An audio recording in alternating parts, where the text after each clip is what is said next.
আসসালামু আলাইকুম রহমতুল্লাহ। ওয়ালাইকুম আসসালাম রহমতুল্লাহ বারাকাতু। সাহেব কেমন আছেন আপনি? আলহামদুলিল্লাহ ভালো আছি। কে বলছিলেন? আমি মোহাম্মদ মিজানুর রহমান বলছিলাম, কুমিল্লা জেলা থেকে বলছিলাম। আমি পেশায় একজন সাংবাদিক। আচ্ছা, কোন কোন প্রতিষ্ঠানের সাংবাদিক? আমি মানকণ্ঠ পত্রিকায় করি, লেখালেখি করি, এখন খুব কম।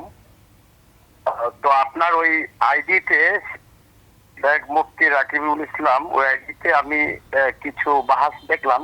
তো আচ্ছা এটা যে দেখে আমার কোনো প্রশ্ন জাগেনি, কারণ আমার এত বড় স্পর্ধা হয়নি যে আপনাদের সাথে এটা কথা বলবো।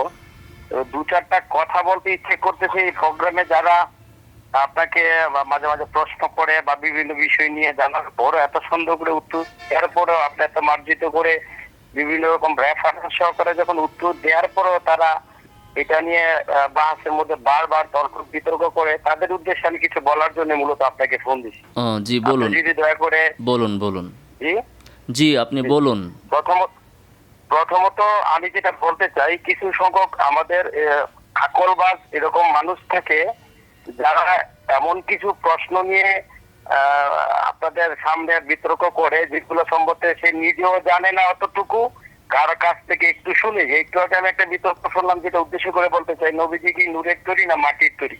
এত সুন্দর করে আয়াত দিয়ে বোঝানোর পরও সে তার মাথা বোটা বলত এই পরিমাণ যে সে আপনার সাথে বিতর্ক করে নবীকে সে নিজের মতো করে বানাচ্ছে, যেখানে আল্লাহ তাআলা বারবার নবীকে বলতেছে বলুন এইভাবে, এত সুন্দর করে বুঝাচ্ছেন, তারপরে উনি গার তেরামি করতেছে। এরপরে দেখলাম একটা বিষয়, যে খ্রিস্টানরা দেখেন ভুলের কথা শুনে তারা ঈসা আলাইহিস সালামকে তারা আল্লাহ পুত্র বানিয়ে নিচ্ছে, যার কারণে নবীকে গড বানায় নাউজুবিল্লাহ, যার কারণে তারা কিন্তু ইমান থেকে ফারাক হয়ে গেছে। তদ্রুপ আমাদের মুসলমানদের মধ্যে এরকম কিছু সংখ্যক মানে মানুষ আছে যারা নবী করিম সাল্লাল্লাহু আলাইহি সাল্লামকে অতিরঞ্জিত বেশি বাড়াবাড়ি। ভালোবেসে নবীকে নবীর জায়গায় না রেখে নূরের তরি না মাটির তরি এমন অবস্থায় নিয়ে আসে, যেখানে আল্লাহ তাআলা রেফারেন্স সহকারে এত সুন্দর করে বলছে, ওইটাকে ওনারা নিজেদের মন মতো নিয়ে আসে। তো এই বিষয়গুলো আমাদের খুব মানে ইগোতে লাগে যে এত সুন্দর করে বোঝানোর পরও এই সমস্ত লোকগুলা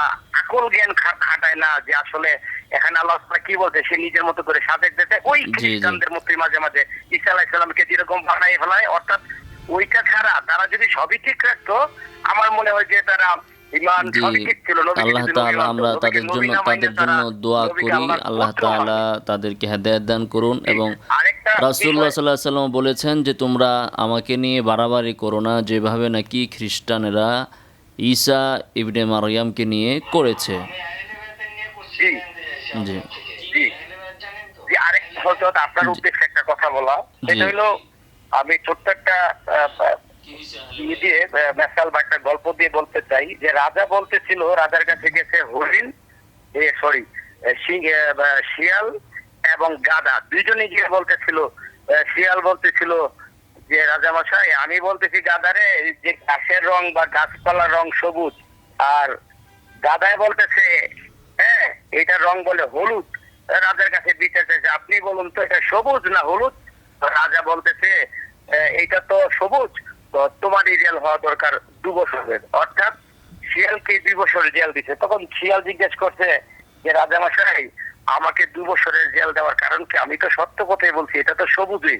তো রাজা বলল, আসলে তোমাকে জেল দিছি এটার জন্যই যে আসলে তুমি এই গাধার সাথে তর্ক করতে গেলা কেন? তুমি কি পারবা ওরে বুঝাইতে যে গাছের রং সবুজ?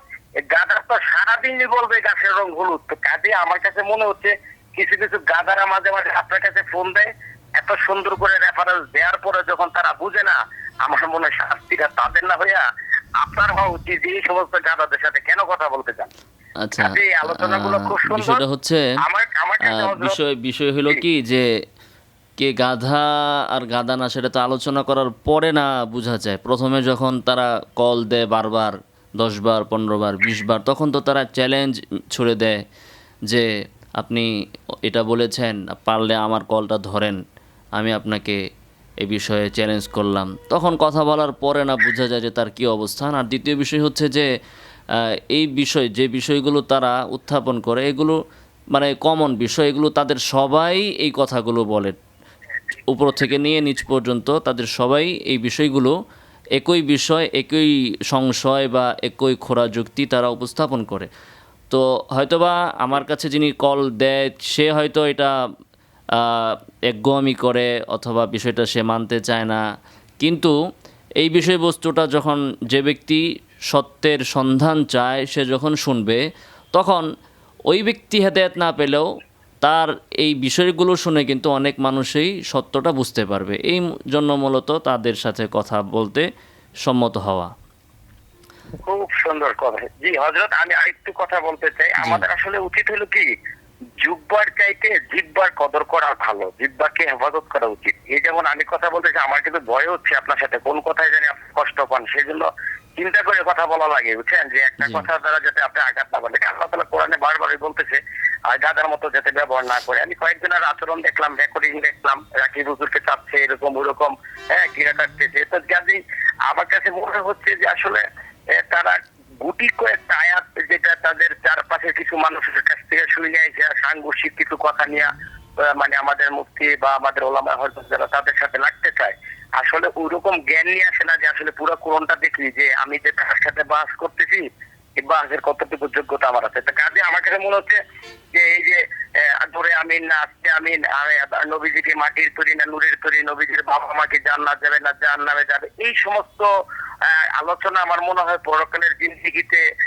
কর্তৃপক্ষ জি বলবো যে তুমি ভুল অ্যাকাউন্টে ডিপোজিট করছো, তোমার অ্যাকাউন্টে যে ভুল, তুমি তো এই আলোচনা তোমার জিন্দেগিতে কোনো কাজের না, অর্থাৎ ইমান আমল না বানায় দিতেন এই আলোচনা করি জি আসলে জি জি ওই ঠিক এগুলো কোনো আলোচনা নেই না। তা কাজে আমার মনে হয় হযরত আলোচনাগুলো আরেকটু ডিপলি যখন প্রশ্ন করবে কেউ তখন একটু এড়িয়ে যাওয়ার জন্য আমি আপনাকে আহ্বান জানাবো, কারণ এই সমস্ত আলোচনাগুলো আমার মনে হয় আপনাদের যে জ্ঞানের পরিধি, আমাদের জন্য যে বড় বড় মানে ইয়েগুলো দরকার যেগুলো মানে কোরআন আয়াতগুলো আমরা বুঝি না বা জি ওই কঠিন কিছু বিষয় আছে ওইগুলো আমাদের দরকার। জি এই ইনশাল্লাহ। ছোটখাটো বিষয়গুলো ঠিক আছে, আপনি অনেক কথা বললেন। ইনশাল্লাহ আপনার ফোন দেওয়ার জন্য, মতামত দেওয়ার জন্য আপনাকে জাযাকাল্লাহ। ঠিক আছে, তাহলে মনে হয় যে আমরা শেষ করতে পারি কথা। আসসালামু আলাইকুম ওয়া রাহমাতুল্লাহি ওয়া বারাকাতুহু। জি আসসালামু আলাইকুম ওয়া রাহমাতুল্লাহ।